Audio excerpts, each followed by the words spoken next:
There are a few different types of two-step equations to solve. Two-step means there's two steps involved. So one kind is if we have a fractional coefficient. So if I have 2/3, say k, equals 8. This can be considered a two-step equation because it's going to take 2 steps to solve for k. So I can get rid of that fraction in 2 steps. There's other ways to solve it, but one way is to first multiply by the denominator. I do that to get rid of the fraction.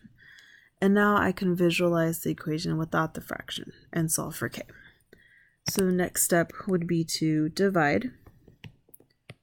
So k is going to be 12.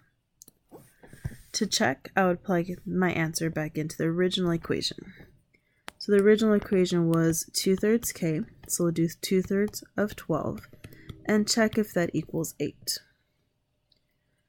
So I'm going to rewrite this as an improper fraction, 12/1. And then I'm going to cross cancel because I see 3 can go into 12 4 times, and 8 equals 8. So we did it correctly. Another type of two-step equation could be, we could say 2x plus 3 equals 9. When we're solving for variables, we want to do the inverse of the order operations. That means we want to add and subtract first. So since I have an adding 3 on the variable side, I'm going to minus 3.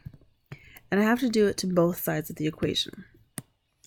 So the 3 minus 3 cancel out. I get 2x equals 6.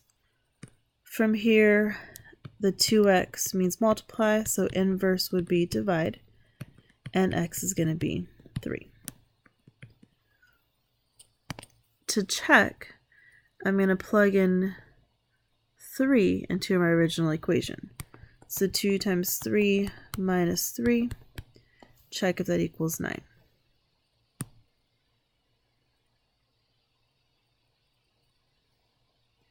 So this is 6 minus 3, does that equal 9? No, so let's look back, and what do we do? 2x minus 3 is 6.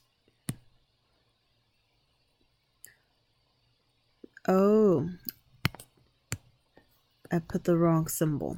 So let's rewrite that. 2 times 3 plus 3 equals 9. So 6 plus 3 equals 9. 9 equals 9. We did it correctly. Now, anytime you check, you have to equal the same number on both sides. If you don't, that means something went wrong. So you need to go back through your steps and see what went wrong.